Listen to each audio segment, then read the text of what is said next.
Everyone, कैसे हैं आप सब। बीपीएससी 68 का पीटी का एग्जाम अब सिर के ऊपर आ गया है।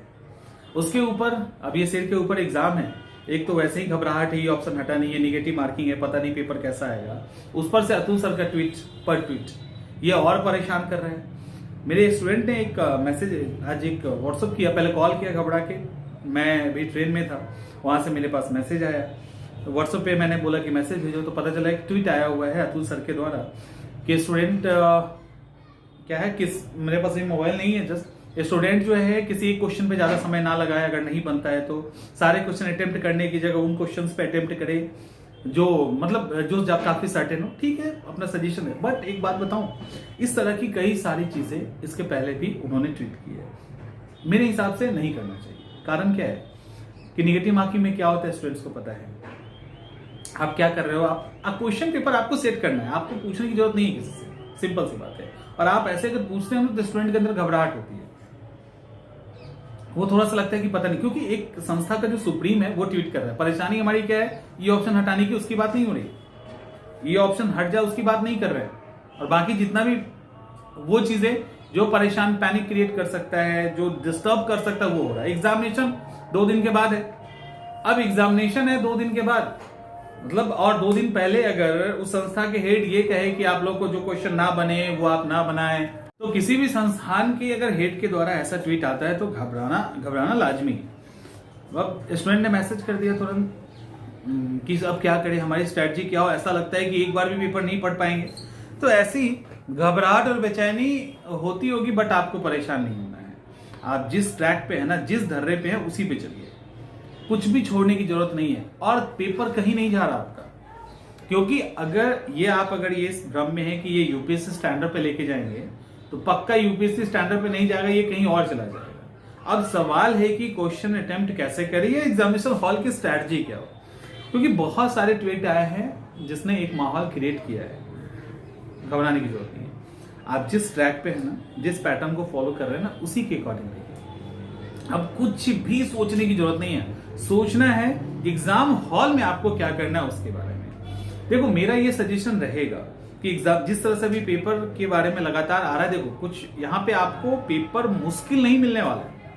सवाल कि पेपर किस तरह के आएंगे, तो पेपर मुश्किल नहीं आने वाला है।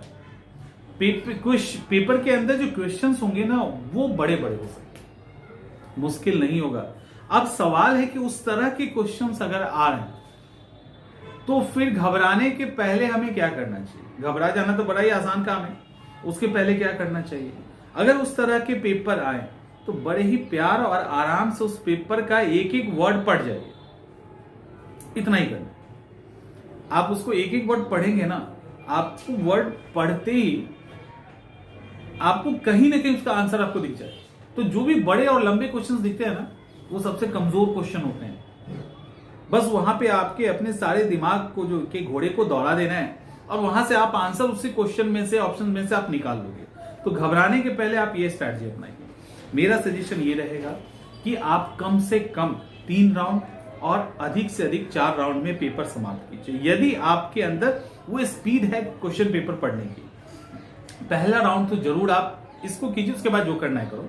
पहले राउंड में 1 to 150 वो सवाल जो आपको बिल्कुल आता है वो अटेम्प्ट कर लीजिए, इतना कम से कम फॉलो कीजिए। सेकेंड राउंड में अगर मेरे अकॉर्डिंग सजेशन मानिएगा और आपके अंदर वो स्पीड है, तो वो सवाल जिसके अंदर 2 क्वेश्चन में आप फंस रहे हैं वो कर लीजिए। थर्ड राउंड में जो करना है करिए। लेकिन अगर आपको वो सेकेंड वाला भी नहीं मानना है तो पहला वाला जरूर मानिए। एक बड़ा एज ले लेंगे, क्योंकि एग्जामिनेशन हॉल स्ट्रैटेजी मायने रखती है। आपके सारे मेहनत को वो 2 घंटे का बैड प्रोग्रामिंग, यानी अगर आपने सही प्रोग्रामिंग नहीं बनाया किया है तो वो पूरा ध्वस्त कर सकता है, जो होने नहीं देना चाहिए। तो आपको क्या करना है, आपको क्वेश्चन कम से कम 2 अटेम्प्ट, अधिक से अधिक 4 में आप कीजिए, कम से कम 2। पहले में तो एकदम से जो गलत नहीं हो रहा है उसको अटेम्प्ट करेंगे। बड़े क्वेश्चन को देख के एकदम घबराना नहीं है, वो आपके लिए है। आप आराम से उसको पढ़ेंगे और बनाएंगे, क्योंकि आप पीसीएस एस्पिरेंट है, आपको वो सवाल आएगा और बनाओगे।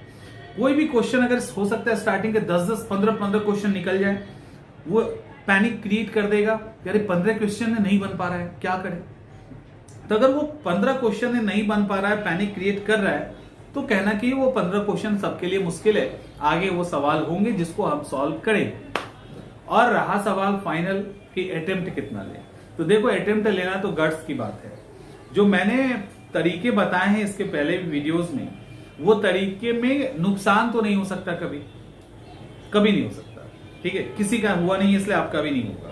और इवन कमेंट सेक्शन के अंदर बताया भी है, जिसका 70, 75 या 8 आ रहा था उनका 100 स्कोर आने लगा, तो नुकसान तो नहीं हो रहा, ये कंफर्म है। लेकिन जो तरीका हमने आपको बताया है कि एग्जाम में अटेम्प्ट कैसे ले, उस तरीके को फॉलो कीजिएगा। निगेटिव मार्किंग के बारे में सोचने की जरूरत नहीं है, बड़े आराम से कैलकुलेटिव वे में आराम से अटेम्प्ट लीजिए। 135, 40 तक आप अटेम्प्ट ले सकते हैं, उसमें ज्यादा कुछ सोचने की जरूरत नहीं है। बस कैलकुलेटिव वही तरीका जो बताया गया है उस तरीके से अगर आप अटेम्प्ट लेंगे, कोशिश करूंगा वीडियो का लिंक नीचे डाल देने का, वो जो मैंने बताया था उस वीडियो के नीचे लिंक रहेगा, आप उसको देख लीजिएगा। तो वो तरीका जो है ना इनफ है, उस तरीके से आप अटेम्प्ट कीजिए, सवाल ही नहीं उठता, कम स्कोर आएगा और एग्जाम आराम से क्रैक कर लेंगे। तो बड़े ही रिलैक्स कूल होके जाइए, एग्जामिनेशन के दिन नहीं पढ़ने का मन करे मत पढ़िए, रिलैक्स होके बैठिए आराम से। OMR को पहले अच्छे से कलर कीजिए, रुक जाइए 5 मिनट, क्वेश्चन पेपर आएगा, आराम से पढ़िए, कोई हड़बड़ी नहीं, स्टार्टिंग के 5-10 मिनट में हड़बड़ाना नहीं है। उसके बाद स्पीड पकड़ लीजिएगा, अपने आप पकड़ लीजिएगा, उसके बाद पकड़ाने की भी जरूरत नहीं होगी। तो होपफुली कि जो पेपर्स को लेके चल रहा था, कुछ और चीजें चल रही थी जिनसे आप मतलब इनसे घबराना बिल्कुल नहीं है, और कुछ भी ऐसा नहीं हो रहा है, सब कुछ ऑन ट्रैक ही होगा और आराम से पेपर देंगे। ना पेपर CDPO टाइप होगा, ना 60-70 एग्जाम, उसके बीच का कहीं ना कहीं होगा जिसको आप अच्छे से कर लेंगे। हम लोग मिलते हैं, थोड़ा सा मैं बाहर आ गया हूँ, तो हम लोग ये चूंकि आज का ट्वीट है, इसी के कारण मैं सोच रहा हूँ कि जल्दी से वीडियो अपलोड कर दूँ, क्योंकि घबराहट अगर है तो वो दूर होनी चाहिए, अभी घबराहट नहीं होनी चाहिए, चाहे जो हो। तो मिलते हैं अगले वीडियो में।